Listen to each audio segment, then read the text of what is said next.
ये अब मैं आपको डिस्कस करने जा रहा हूं बॉन्ड लेंथ के बारे में। अभी तक जो हम लोगों ने डिस्कस किया है वो मैंने हाइब्रिडाइजेशन और ऑर्बिटल डायग्राम्स डिस्कस किए। ऑर्गेनिक मॉलिक्यूल्स के लिए हम लोग एक के बाद एक बात करते जा रहे हैं। तो उसी श्रृंखला में analysis of bond length on the basis of hybridization. Bond length को हम कई तरीके से कंपेयर कर सकते हैं। यहां पर मैं सिर्फ उन बॉन्ड लेंथ्स के बारे में बात करूंगा जो हाइब्रिडाइजेशन पर डिपेंड करेंगे। किसके हाइब्रिडाइजेशन पे? कार्बन के हाइब्रिडाइजेशन पे। तो हमें पता है ये बात और हम लोग कई बार डिस्कस कर चुके हैं कि जो एस कैरेक्टर है सब कुछ उस पर डिपेंड करता है। एस कैरेक्टर जितना ज्यादा होगा साइज उतना छोटा होगा।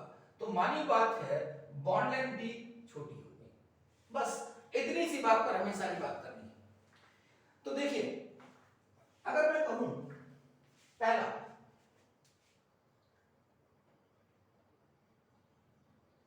सिंपल, बिल्कुल सिंपल, ये carbon carbon triple bond, carbon carbon double bond और carbon carbon single bond.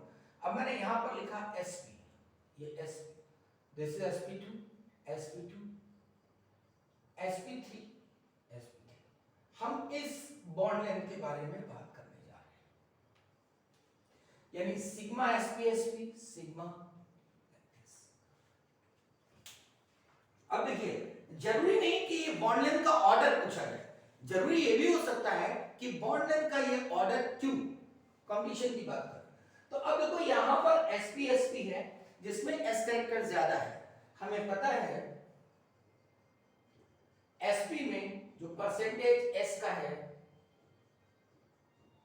sp2 sp3, sp में 50%, sp2 में 33.3% और sp3 में 25%। हम लोग कई बार डिस्कस कर चुके हैं लेकिन यहां पे बहुत जरूरी बताना तो मैं बता रहा हूं। तो अब यहां पर जो s का परसेंटेज है वो सबसे ज्यादा है sp हाइब्रिडाइजेशन में, तो इसका साइज सबसे छोटा होगा। इसका कहने का मतलब मेरा ये हुआ कि अगर हम बॉन्ड लेंथ का ऑर्डर लिखेंगे तो ये बॉन्ड लेंथ का ऑर्डर होगा। This is the order of bond length. अब देखिए ऐसे ही अगर बात की जाए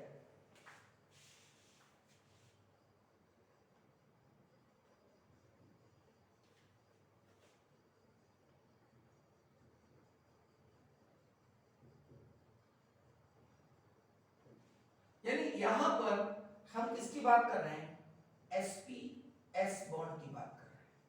यहां पर हम sp2 s बॉन्ड की बात कर रहे हैं। यहां पर हम sp3 s की बॉन्ड की बात कर रहे हैं। अब देखिए यहां पर s कैरेक्टर क्या है? 50%, सबसे ज्यादा, यानी इसकी जो बॉन्ड लेंथ होगी हम इस बॉन्ड की बात कर रहे हैं, इस बॉन्ड की बात कर रहे हैं।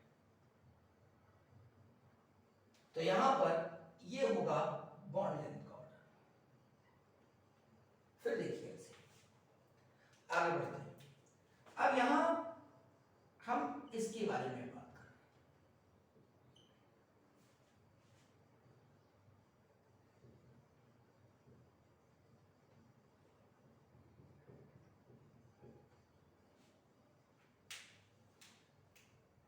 इस बॉन्ड लेंथ के बारे में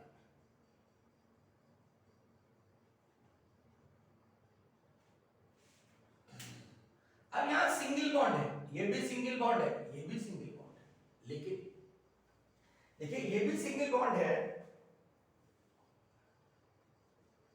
ये भी सिंगल बॉन्ड है, ये भी सिंगल बॉन्ड है, ये भी सिंगल बॉन्ड है। देखिए क्या लिखेंगे? ये sp sp, क्योंकि sp हाइब्रिडाइज कार्बन, ये sp हाइब्रिडाइज कार्बन। यहां पर sp2 sp2, यहां पर sp3 sp3। फिर वही बात है, ये सिंगल बॉन्ड, लेकिन सिंगल बॉन्ड किसके बीच में, ये इंपॉर्टेंट है। तो जो बॉन्ड लेंथ का ऑर्डर है,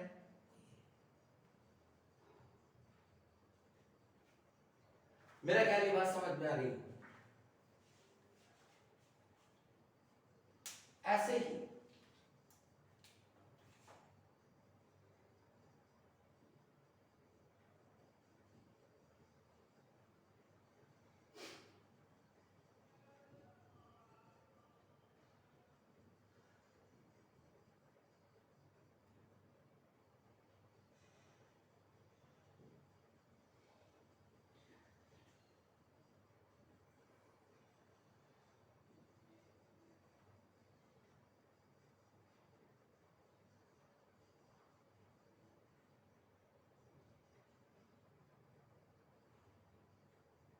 ये हमने लिखा है ट्रिपल बॉन्ड के साथ ये।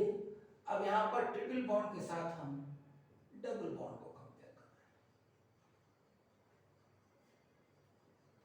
हैं और ट्रिपल बॉन्ड के साथ ट्रिपल बॉन्ड को कंपेयर कर। अब मुझे नहीं लगता है कि आपको बताने की जरूरत है। अगर ये बॉन्ड ए बी और सी के बारे में बात करूं तो क्या हो जाएगा, सी सबसे छोटा होगा, फिर बी उसके बाद बी।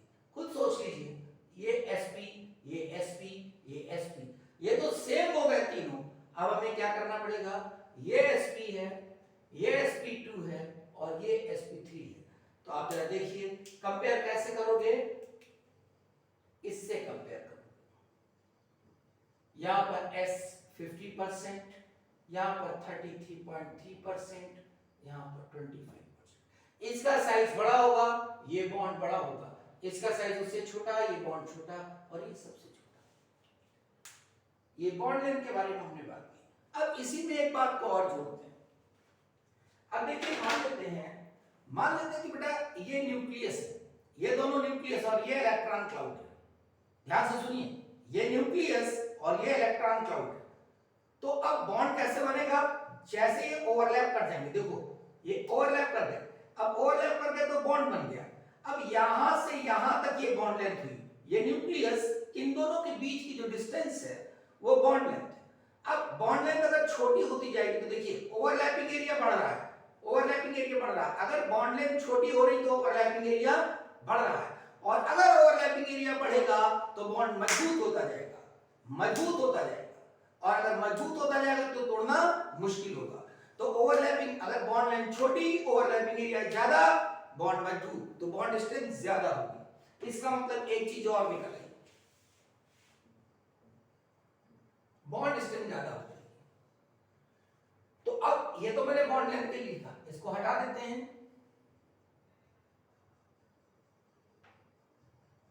उल्टा कर दीजिए, बॉन्ड स्ट्रेंथ,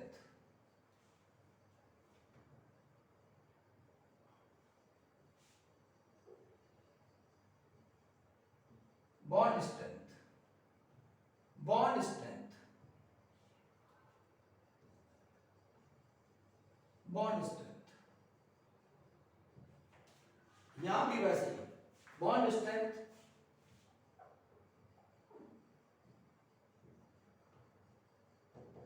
अब एक बात और आपको बता, बॉन्ड स्ट्रेंथ का मतलब समझ लीजिए। बॉन्ड स्ट्रेंथ का मतलब होता क्या है, बॉन्ड स्ट्रेंथ का मतलब कि जैसे अगर कोई एक एटम ये है, दूसरा एटम ये है, इसके बीच में बॉन्ड है, तो यहां से तोड़ देना इसको पूरी तरह अलग, ये अपना इलेक्ट्रॉन लेकर के अलग हो जाए और ये अपना इलेक्ट्रॉन लेके अलग हो जाए। तो इसमें जो एनर्जी देनी पड़ती है, ये जो एनर्जी देनी पड़ती है इनको इक्वली सेपरेट करने के लिए, that is known as the bond energy. आप ये कतई मत सोचिएगा कि अगर ये ऐसा है और ये आयनिक पार्ट में टूट गया, यानी ये ऐसा हो गया, इसके तोड़ने की बात हम नहीं कर रहे। बॉन्ड एनर्जी का मतलब होता है, बॉन्ड डिसोसिएशन का एनर्जी का मतलब है both of the atom are separated completely from each other, एक दूसरे से पूरी तरह अलग हो जाए अपना अपना इलेक्ट्रॉन लेकर के, उसको कहते हैं, उसको जो एनर्जी उसमें लगती है बेटा उसको कहते हैं बॉन्ड डिसोसिएशन एनर्जी। ठीक है, फिर से समझिए, complete dissociation of one mole of bond into gaseous fragments of the atoms, the energy which is required is known as bond dissociation energy। यानी बॉन्ड इन दोनों को पूरी तरीके से अलग करना। अब जैसे मैं यहां पे बात करूं तो यहां पर बॉन्ड डिसोसिएशन का एनर्जी है, इसको पूरा तोड़ना, दोनों को अलग अलग करना, पूरा ट्रिपल बॉन्ड तोड़ देना। ये नहीं इसका मतलब कि पाई बॉन्ड तोड़ने की बात कर रहे हैं, नहीं, हम बात कर रहे हैं बॉन्ड डिसोसिएशन एनर्जी का मतलब है कंप्लीट सेपरेशन। ये बात समझ आई? मुझे लगता है समझ में आई होगी। ठीक है, और बार बार पढ़े तो और समझ आएगी। अब इसी पे एक प्रॉब्लम और करते हैं अच्छी सी, देखिए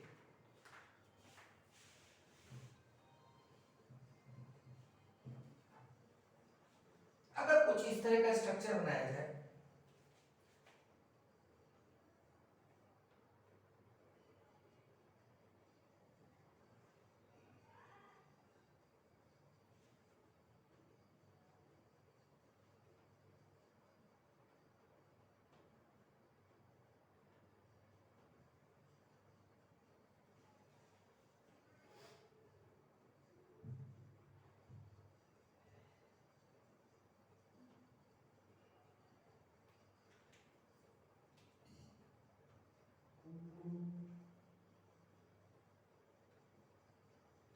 इनको कंपेयर करना है, इन्हें बॉन्ड लेंथ को हमें कंपेयर करना है।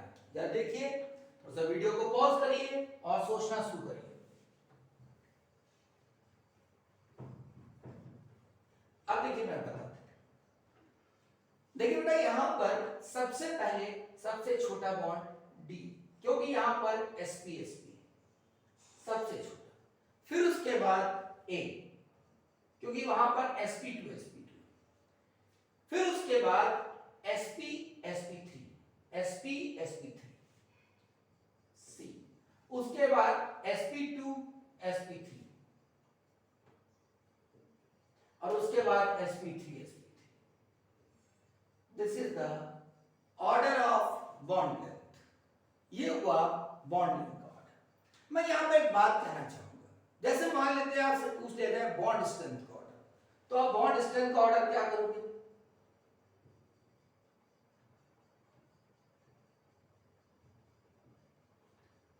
ये बॉन्ड स्ट्रेंथ और ये बॉन्ड लेंथ। अब आप ये सोच सकते हो कि हम ये कह रहे हैं बॉन्ड स्ट्रेंथ डी की सबसे ज्यादा, इसका मतलब इसको तोड़ना सबसे मुश्किल। और हो सकता है आप सोचो कि जब हम एडिशन कराएंगे तो सबसे पहले इस पे होगा या इस पे होगा।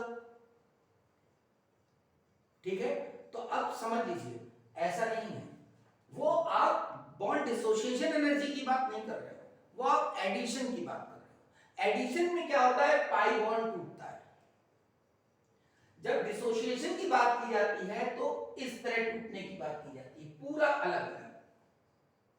डिसोसिएशन का मतलब कंप्लीट सेपरेशन, और जब रिएक्टिविटी की बात करते हैं तो पाई बॉन्ड टूटता है उसमें। अब यहां पे एक क्वेश्चन और बहुत इंपॉर्टेंट है। अगर आपसे पूछा जाए रिएक्टिविटी ऑर्डर, सपोज करिए रिएक्टिविटी पूछा जाए, तो रिएक्टिविटी ऑर्डर में क्या होता है, ट्रिपल बॉन्ड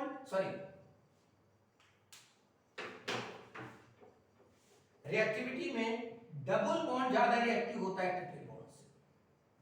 ये रिएक्टिविटी ऑर्डर होता है एडिशन रिएक्शन के लिए। आगे जब एडिशन रिएक्शन पढ़ाऊंगा तो फिर बताऊंगा। ऐसा क्यों? ऐसा इसलिए, देखिए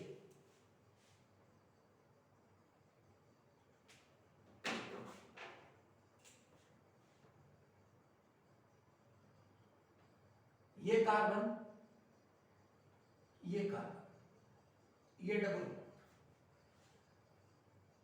ये कार्बन, ये कार्बन, ये कार्बन, ये ट्रिपल बॉन्ड। अब ध्यान से सुनिए, ये आ रहा है अटैक करने के लिए Cl2 मान लेते हैं। अब Cl2 अटैक करने जा रहा है एडिशन रिएक्शन के लिए, तो इधर भी जाएगा, इधर भी जाएगा। किधर तेजी से रिएक्शन करेगा? अब देखो, ये sp है और ये sp2 है। हमें पता है कि sp कार्बन और sp2 कार्बन में इलेक्ट्रोनेगेटिविटी किसकी ज्यादा है? sp की। अब जिसकी इलेक्ट्रोनेगेटिविटी ज्यादा होगी वो क्या करेगा, अपने इलेक्ट्रॉन को पकड़ के रखेगा। यानी ये वाला जो कार्बन है वो अपने इलेक्ट्रॉन को पकड़ के रखेगा कि तुम्हें जाने नहीं देंगे। यानी ये क्या करेगा, इलेक्ट्रॉन को पकड़ के रखेगा, जाने नहीं देगा। तो जाने नहीं देगा तो टूटेगा नहीं, और जब टूटेगा नहीं तो रिएक्शन होगी नहीं। तो इस वजह से जो रिएक्टिविटी ऑर्डर है वो ये है।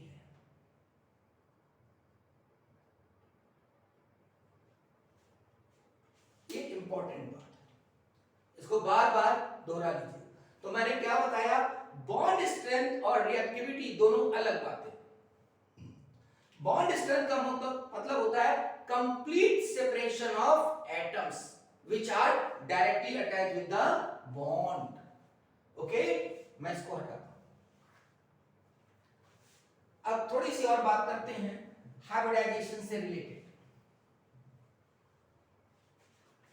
और नेक्स्ट वीडियो लेक्चर में मैं बहुत इंपॉर्टेंट टॉपिक बताऊंगा, that is the orbital diagram of allene. Allene पे बहुत सवाल बनते हैं, ठीक है। अभी हम बात करते हैं।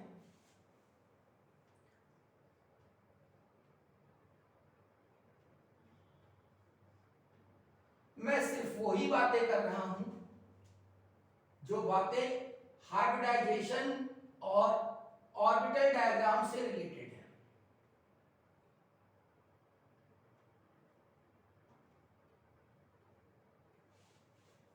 अब इसमें हमें बताना है स्टेबिलिटी ऑर्डर।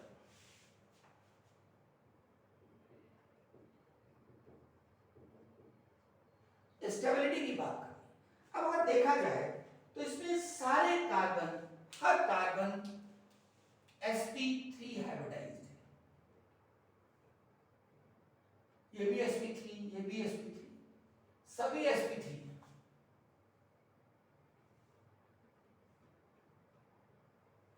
अब ये sp3 हाइब्रिडाइजेशन है और यहां पर देखिए एंगल कितना है, 60 डिग्री, यहां पर 90 डिग्री, यहां पर 108 degree.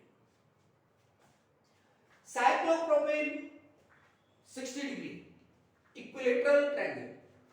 Cyclobutane 90 degree, cyclopentane 108 degree. जबकि जो sp3 कार्बन होता है उसका एंगल कितना होना चाहिए, उसका एंगल 109 डिग्री 28 मिनट होना चाहिए, यानी जो एंगल होना चाहिए वो एंगल नहीं। अब अगर मान लेते हैं कि अगर मैं कहूं कि ये कोई बच्चा खड़ा हुआ है, ये क्लास में बैठा था, कुछ शैतानी कर रहा था, टीचर ने इससे कहा खड़े हो, भाई ये खड़ा हो गया।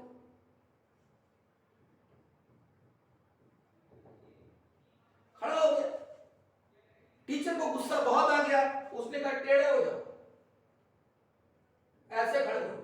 अब क्या होगा, इस बेचारे का क्या हालत होगी, ऐसा हो जाए। और कहीं इसके ऊपर कुछ वेट रख दिया जाए तो ये क्या हो जाएगा, स्ट्रेस्ड हो जाएगा, परेशान हो जाएगा, रिवोल्ट कर देगा। ये स्ट्रेस्ड हो जाएगा, परेशान हो जाएगा, इसके आंसू गिरने लगेंगे, ये गुस्सा आ जाएगा, यानी इसका मतलब this molecule is stressed, revolt कर देगा। वैसे ही आप देखिए जरा, यहां पर क्या है, होना चाहिए एंगल कितना, 109 डिग्री 28 मिनट, है कितना 60। तो इसका मतलब क्या हुआ, ये स्ट्रेस्ड हो गया, ये मॉलिक्यूल स्ट्रेस्ड है, ये नॉर्मल कंडीशन में नहीं है। सबसे कम स्ट्रेस कौन है, ये तो इसके लिए एक टर्म दिया गया, angle of strain. Angle of strain it is delta phi. Angle जो होना चाहिए माइनस एंगल जो है, इसको कहते हैं एंगल ऑफ स्ट्रेन। यानी यहां पर क्या है, 109 डिग्री होना चाहिए, है कितना 5, तो ये एंगल ऑफ स्ट्रेन हो गया। अब जितना ज्यादा स्ट्रेन होगा, यानी डेल्टा फाई जितना बड़ा होगा उतना स्ट्रेन ज्यादा होगा, यानी उतना कम स्टेबल होगा, यानी उतना ज्यादा रिएक्टिव होगा। यानी एंगल ऑफ स्ट्रेन जितना ज्यादा, स्ट्रेन होगा उतना ज्यादा, स्टेबल उतना कम, रिएक्टिविटी उतनी ज्यादा। अब जरा देखिए इसको ध्यान से, इस बात को समझिए। तो अब सबसे ज्यादा अगर मैं डेल्टा फाई की बात करूं तो इसमें कितना है,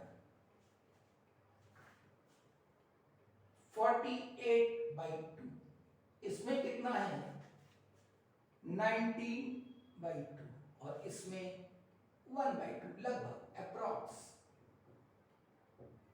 तो इसका मतलब क्या हुआ, इसका मतलब बेटा कि ये सबसे ज्यादा रिएक्टिव हुआ, तो this is the stability order.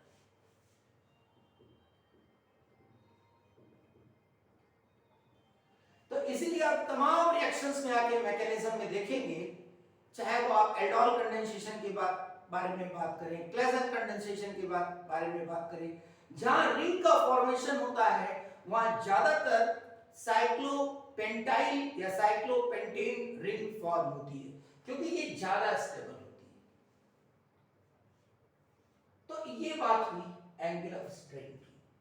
दूसरा एक और कॉज होता है, वो थोड़ा कोर्स से ऊपर की बात है, लेकिन कह सकते हैं, देखिए ये आपका साइक्लोप्रोपेन है।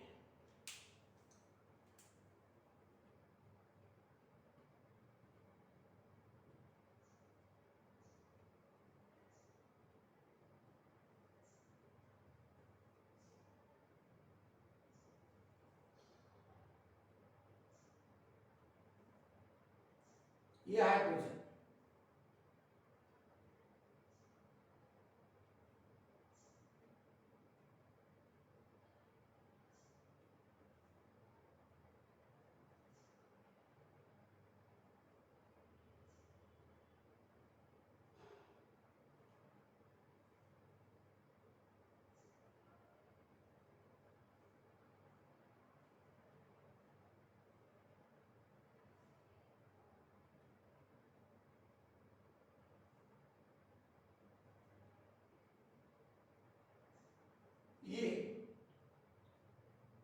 ये दो हाइड्रोजन,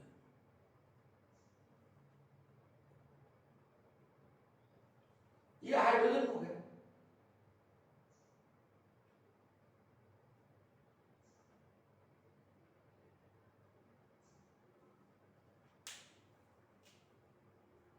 आपको लग रहा होगा दिखाई नहीं दे रहा, तो इसको ऐसे लिख देते हैं,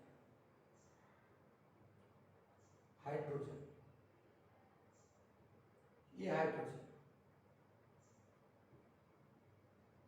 फिगर बहुत इंपॉर्टेंट होता है इसमें। अब जरा देखिए, अगर मैं कहूं ये ऐसे दिखाई दे रहा है, देखिए ये हाइड्रोजन, ये हाइड्रोजन, ये हाइड्रोजन, ये हाइड्रोजन, ये ऐसे जुड़े हुए हैं इस तरह। आप ऐसे समझ सकते हो कि ये इस तरीके से है, ऐसे ले सकते हैं, ऐसे, लाइक दिस, इस तरीके से। तो अब क्या होगा, इन हाइड्रोजन के इलेक्ट्रॉन्स में इस तरीके से होगा, देखो ये दोनों हैं, ये ऐसे, तो इनमें रिपल्शन होगा, तो ये ऐसे टर्न होगा, ऐसे, यानी ये एक्लिप्स फॉर्म है। ये कौन सी फॉर्म है, eclipse form, this is eclipse form. अब ये स्टैगर्ड होना चाहिए, क्योंकि स्टैगर्ड फॉर्म ज्यादा स्टैगर्ड होती है, ऐसे ऐसे घूमेगा, इस तरह घूमेगा। मेरी बात समझ रहे, मेरी बात समझ रहे हैं? तो अगर ऐसा होगा तो क्या होगा, क्योंकि इसके अबाउट घूमेगा,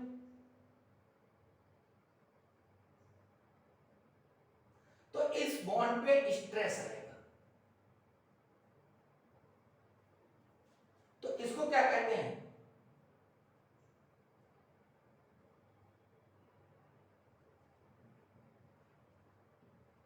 this is due to torsional strain. ये टॉर्सनल स्ट्रेन होगा, जिसकी वजह से ये बॉन्ड टूट जाना चाहेगा। मेजर फैक्टर ये है, लेकिन एक फैक्टर ये भी होता है, यानी वो इस तरह घूमता है, तो ये जो बीच में बॉन्ड होता है, जो बॉन्ड होता है, जैसे अगर इसको देखना चाहिए तो आप देख सकते हैं कि किसी की बॉडी को पकड़िए, उसके दो हाथ ऐसे करिए, उसके हाथ को इधर घुमाइए और उसके पैर को इधर घुमाइए एंटी क्लॉकवाइज, तो वो चिल्ला चिल्ला के बताएगा कि सिस्टम उसका अनस्टेबल हो रहा है। मेरी बात समझ गए ना? हाथ ऐसे पकड़िए, इधर घुमाइए और पैर इधर घुमाइए और ऐसे घुमा दीजिए, तो चिल्ला चिल्ला के बताएगा उसका सिस्टम अनस्टेबल हो रहा है। वैसे ही ये अनस्टेबल हो रहा है, क्योंकि जब ये घूमेगा तो इस पे स्ट्रेन आएगा, ये बॉन्ड टूटना चाहेगा। लेकिन यहां पर क्या होगा, थोड़ी जगह ज्यादा है, 4 कार्बन, तो थोड़ा ज्यादा घूम सकता है, यहां पर थोड़ा और ज्यादा घूम सकता है, तो टॉर्सनल स्ट्रेन सबसे ज्यादा इसमें होगा, इसलिए ये सबसे कम स्टेबल होगा। तो there are two factors, angle of strain and torsional strain. There are two most important factors. लेकिन आपसे जो पूछा जाएगा वो एंगल ऑफ स्ट्रेंथ पूछा जा सकता है, और या सीधे सीधे स्टेबिलिटी ऑर्डर पूछा जा सकता है। तो आप इन दोनों टॉपिक्स को ठीक से तैयार करिए। नेक्स्ट वीडियो लेक्चर में हम लोग एलिन का ऑर्बिटल डायग्राम पढ़ेंगे और उसके स्ट्रक्चर्स पर कितनी सारी प्रॉब्लम बन सकती हैं वो पढ़ेंगे। That's all.